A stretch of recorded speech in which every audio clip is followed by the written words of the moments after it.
Schürrle. Der kommt an! Mach ihn! Mach ihn! Er macht ihn! Mario Götze! Et le deuxième but du Bayern Munich avec Robert Lewandowski.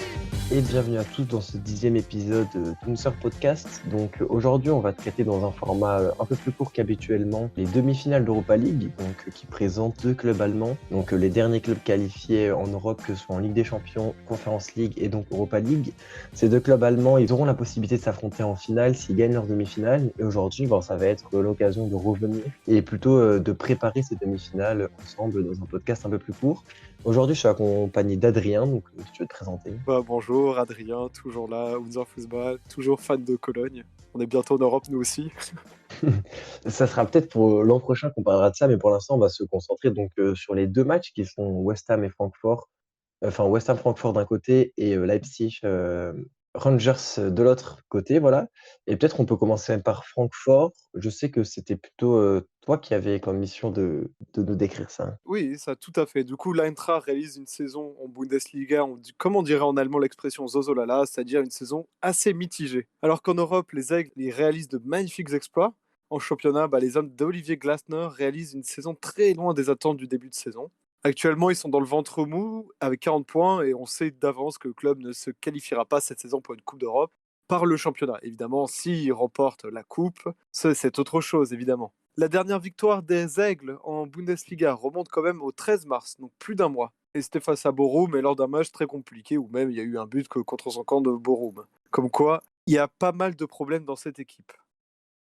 Et là, on va parler du problème numéro 1 qui reste l'attaque. En fait, l'Eintracht Francfort, ils ont à peu près 9 attaquants, mais ils ne trouvent pas la bonne formule magique. Tu sais, il y en a qui, parfois tu mets un attaquant, parfois tu en mets deux, parfois tu veux tenter un plus, et ça ne marche toujours pas. Et ils n'ont pas de grands buteurs. Et par exemple, on peut citer Rafael Santos Borré, qui en 30 matchs a mis 7 buts, Jans Peter Hauge, qui a mis en 23 matchs 2 buts, Daesh Kamada 4 buts en 29 matchs. On peut continuer cela, mais avec toute une liste. Mais heureusement qu'il y a Philippe Kostic, qui est quand même un peu la personne qui aide pas mal l'équipe avec ses 9 passes décisives. Mais il est aussi catégorisé en même temps comme le joueur qui perd le plus de balles cette saison en Bundesliga, avec 25 ballons perdus par match, qui est juste énorme, vraiment énorme. Et du coup, l'Eintracht, comme je t'ai dit, ils ont deux visages. Pour rappel, ils ont perdu dès le premier tour de Coupe d'Allemagne face à Waldhof Mannheim, club pensionnaire de Dritte Liga, après un match mais catastrophique, mais qui n'allait mais pas du tout. Globalement, je partage qu'il y a des lacunes à Francfort. Euh, un manque de stabilité, ça c'est sûr, notamment offensif. On voit que l'entraîneur il n'arrive pas à trouver peut-être un schéma préférentiel. Et pourtant, je trouve qu'il y a des individualités sur lesquelles se reposer.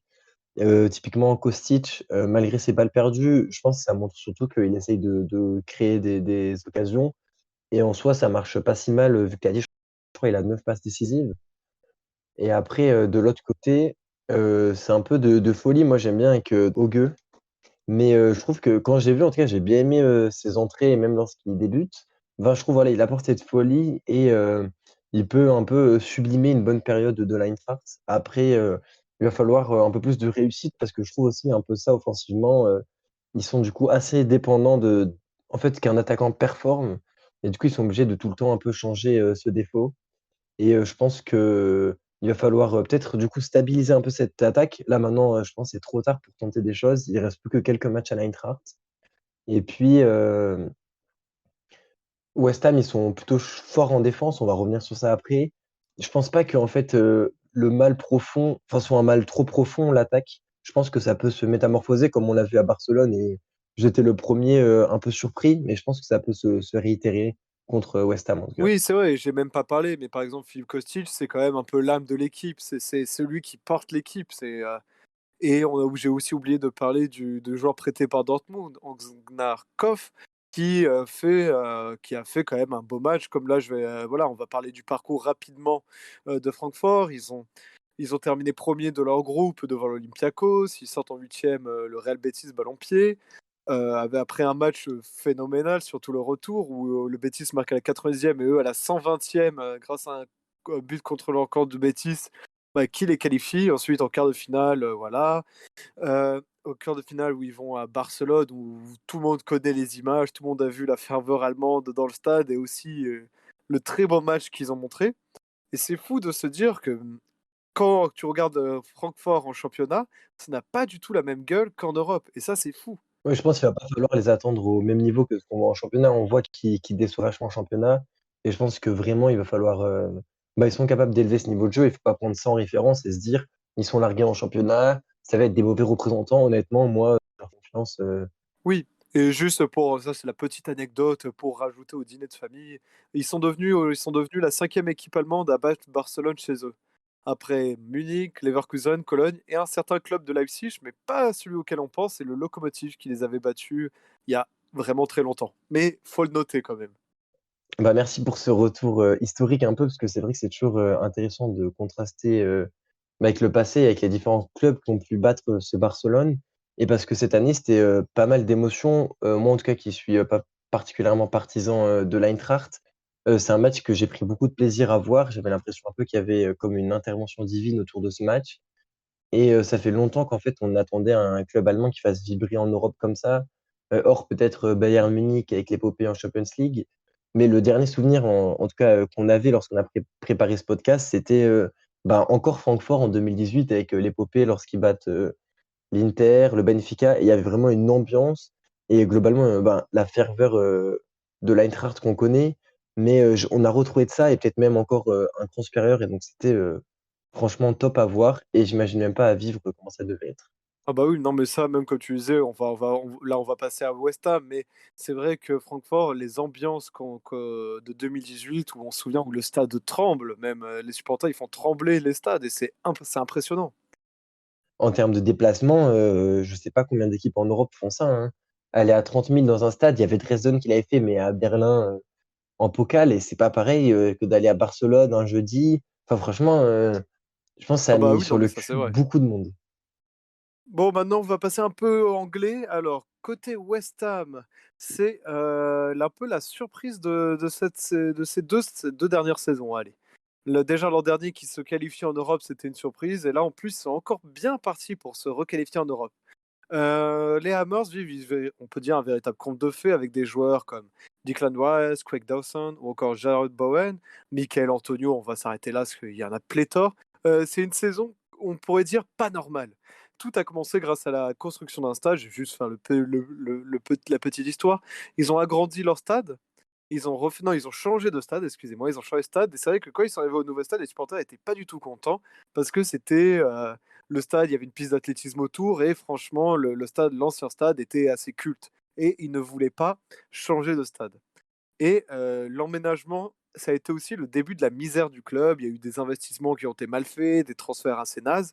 Et depuis que l'Écossais David Moyes est là, il y a quelque chose qui marche. Il a su relancer certains joueurs, parce qu'il y a pas mal de l'effectif de West Ham qui venait de Championship ou de joueurs, voilà, il y en a qui venaient d'Hull City ou d'autres, qui sont complètement transformés. Moi, là, par exemple, le joueur qui a souligné dans cette équipe, c'est qui va notamment faire peur, ce qui va faire peur à Francfort, c'est Declan Rice qui veut un peu, c'est comme j'ai un de mes amis qui me l'a dit, il veut tout faire là, Yaya Touré. Et il est devenu comme ça aujourd'hui. C'est le porteur du ballon. La saison dernière, il se qualifie en Europe. Ils vont sûrement réitérer cette saison. Et c'est une équipe que personne ne veut jouer en Angleterre. Parce qu'ils ont une base solide d'équipe, parce que l'entraîneur ne fait pas énormément tourner. Et du coup, ils se connaissent, les joueurs. Ils connaissent tout. Ils ont plein d'automatismes. Et c'est pour ça que ça va être très compliqué pour Francfort et ça va être un match ultra passionnant. Et voilà, ils ont une base solide en défense. Craig Dawson, c'est l'énorme surprise. Il est imbattable dans les airs, mais il va être absent contre Francfort. Et là, c'est un peu compliqué. C'était une très bonne nouvelle son absence parce que là, le constat que tu nous fais de l'équipe, ça fait peur honnêtement. C'est une équipe très forte. Moi, j'ai vu le match contre Lyon, les matchs contre Lyon, et en termes d'intensité, je trouvais que vraiment Lyon était pas du tout au niveau, alors que déjà, de base, c'est une équipe qui peut s'élever dans les gros matchs. On reproche souvent ça à Lyon de ne pas être présent sur les petits matchs. Mais là, je trouvais qu'ils se sont fait manger, peut-être pas en termes d'occasion, mais en termes d'envie et d'intensité, je les trouvais vraiment un cran en dessous. Pourtant, on connaît l'ancien entraîneur de Leverkusen qui normalement arrive à insuffler ça. Et donc, j'ai hâte de voir ça contre l'Eintracht. Euh, T'as parlé des contre-attaques et c'est vrai, je pense que l'Eintracht va falloir être très vigilant par rapport à ça. Mais je pense que ça va jouer notamment sur la vitesse et la rigueur des centraux. On porte beaucoup d'espoir dans le français, forcément un peu par Mhm. patriotisme, mais Ndika. Et je pense que moi, je vais pas mal l'observer. Si on devait observer qu'un seul joueur dans cette défense, je pense que ça serait lui et particulièrement pour ce match où en fait sa vitesse, elle pourrait être utile. Évidemment, c'est pas un joueur extrêmement rapide, mais je pense que dans sa défense centrale, il peut faire du bien, Ah non, dans un match mais tout comme à ça. fait. Il faudra aussi surveiller, mais ça c'est vrai qu'on en oublie rapidement, c'est que, il y a un match entre ces 2 matchs européens et notamment pour West Ham parce qu'ils jouent Arsenal entre les 2 matchs et ils vont devoir essayer de se battre parce qu'ils essayent de rattraper Manchester United pour la place européenne. Du coup, West Ham, ils vont jouer entre guillemets 3 grosses finales d'affilée et ça va fatiguer alors que Francfort complètement, bah, ils s'en foutent quoi. Ils ont plus rien à perdre. Ils ont décroché en Bundes et c'est vrai que West Ham, le fait de jouer trop, des fois, ça peut être un peu handicapant. Après, ils ont sans doute l'effectif pour faire tourner et je pense qu'il faut pas s'arrêter à ça non plus. Non, mais non, oui, non, mais tu as tout à fait raison et voilà et comme je pense que sur West Ham, on peut conclure en disant que c'est quand même ils font des matchs très plaisants. Donc si vous voulez regarder un peu de matchs de Première Ligue et franchement regardez West Ham et je pense que ce match face à l'Eintracht va être très plaisant et en plus, on vit beaucoup d'émotions comme, quand Yarmolenko qui qualifie West Ham à Séville, bah, il s'est mis à pleurer, tout le monde s'est mis à pleurer. Il y a beaucoup d'émotions et ça va être incroyable. Et même, voilà, en termes de célébration, quand Kostic lui montre son maillot au Camp Nou, c'est quand même exceptionnel aussi. Du coup, c'est un match à ne absolument pas louper. Vraiment. On peut dire ça, ouais, voilà, ça va être un match, d'émotion comme tu as dit. Je trouve que c'est une belle tournure, pour conclure sur ça. D'un côté, la ferveur, de Francfort qui est inqualifiable et de l'autre côté quand même, cet amour, du maillot et en Angleterre qui je trouve se raréfie et que peut-être on a retrouvé cette saison, chez West Ham. Je pense qu'on peut passer, au second match si, tu vois pas Ouais, d'objection, ouais, non, pas de qui est souci. donc, Red Rasenballsport Leipzig contre, les Rangers FC. Donc, depuis le départ de Nagelsmann, il y a eu quelques problèmes à Leipzig, mais maintenant c'est beaucoup mieux. Donc, le nouveau coach, il a bien rattrapé la situation, puisqu'actuellement ils sont, 4e à 1 point de Leverkusen, sachant qu'ils ont un calendrier, plutôt favorable. Donc ils peuvent totalement finir sur le podium. Ils sont en finale de Pokal, donc contre le SC Fribourg et en demi-finale d'Europa League et donc à potentiellement, 180 minutes d'une finale. Donc, le RBL, ils ont la possibilité, de remporter le premier trophée du club et ça, c'est pas rien puisque voilà, on connaît l'historique, on va pas revenir dessus. Mais à la fois de remporter un trophée, mais peut-être d'en remporter 2 et de finir sur le podium. Donc, en tout, ils Non, sont à mais 7 c'est. matchs. Oui. Ouais, ils sont à 7 matchs en fait de peut-être réaliser la meilleure saison du RBL. Je sais pas ce que toi t'en penses. Est-ce que tu pourrais qualifier cette saison de meilleure saison du RBL maintenant? On peut dire ça, mais parce qu'on sait très bien que voilà, la DFP Pokal, il y a de très grandes chances qu'ils l'emportent et ce serait leur premier trophée. Et c'est vrai que pour un club qui est très critiqué en Allemagne, d'avoir ce premier trophée, ça va montrer aux autres que voilà, ils ne sont pas une mauvaise équipe, que le projet est bon. Ils ont fait de bons choix dans les joueurs et ce premier titre, sûrement en Pokal, et imaginons ils gagnent l'Europa League, ça va secouer énormément le football allemand.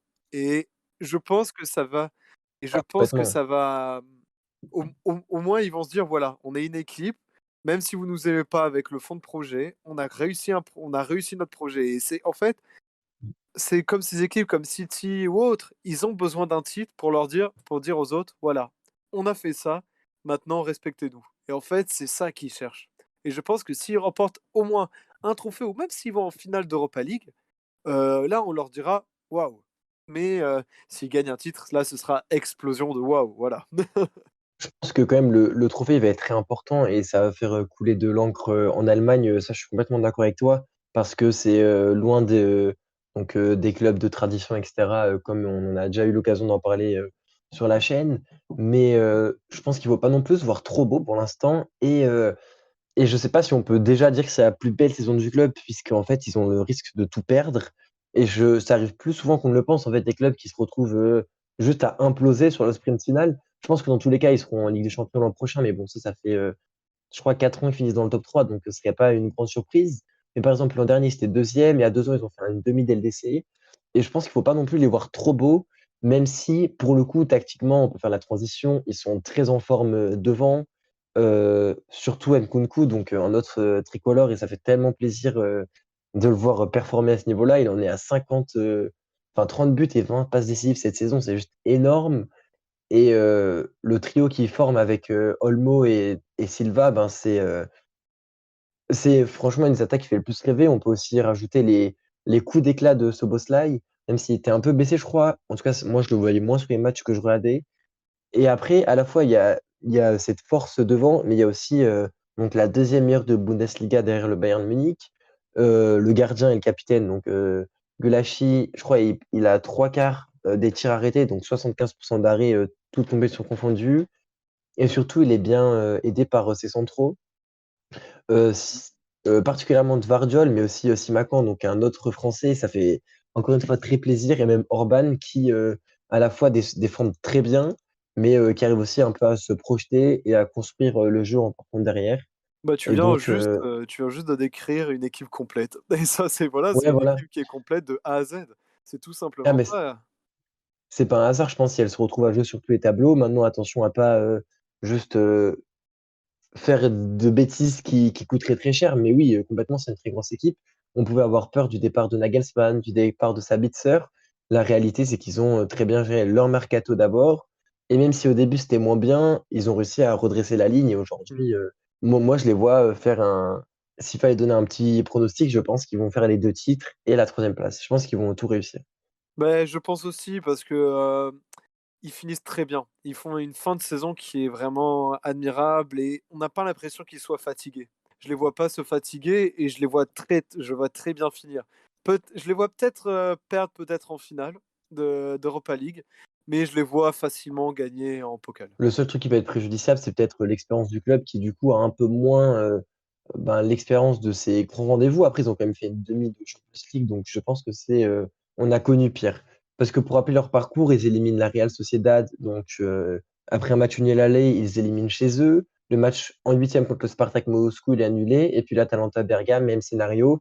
Ils sont match nul donc à Leipzig et ils gagnent à l'Atalanta. Je pense on peut peut-être ça sera la même configuration contre les Rangers, c'est-à-dire qu'ils commenceront chez eux pour finir donc à l'extérieur. Ça a porté chance les deux fois d'avant.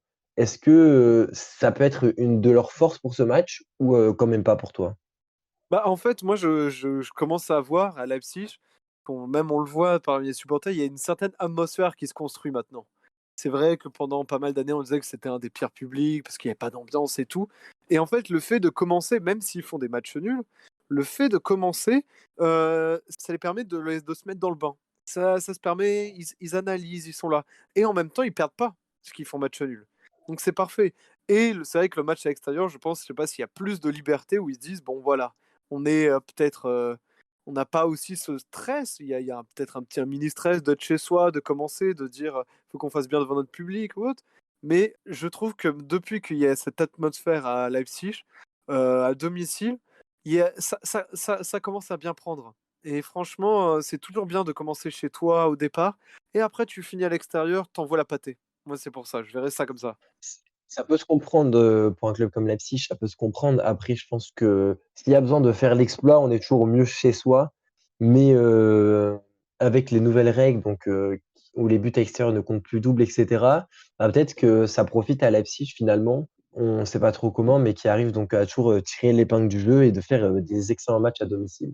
Pour parler un peu des Rangers, ils finissent deuxième de poule. Ils ont éliminé quand même Dortmund, Braga et l'Étoile Rouge de Belgrade. Donc, c'est quand même des gros adversaires en mettant à chaque fois des scores. Donc, ils en mettent 4 au Westfalenstadion. Ils en mettent 3 à Braga. Enfin, non, ils en mettent 3 à domicile, pardon, contre Braga. 3 à l'Étoile Rouge de Belgrade. Donc, ils mettent beaucoup de buts. Et peut-être que tu peux un peu Donc nous du coup, le parler niveau des de cette Rangers, équipe. c'est assez bizarre parce qu'ils sont en phase de déclin actuellement. Ils ont aucune chance pour moi de gagner contre Leipzig, parce que ils sont dans une fin de saison qui est vraiment dégueulasse. Ils ont perdu le titre face au Celtic, ils vont le perdre, c'est pas encore officiel, mais ils vont le perdre.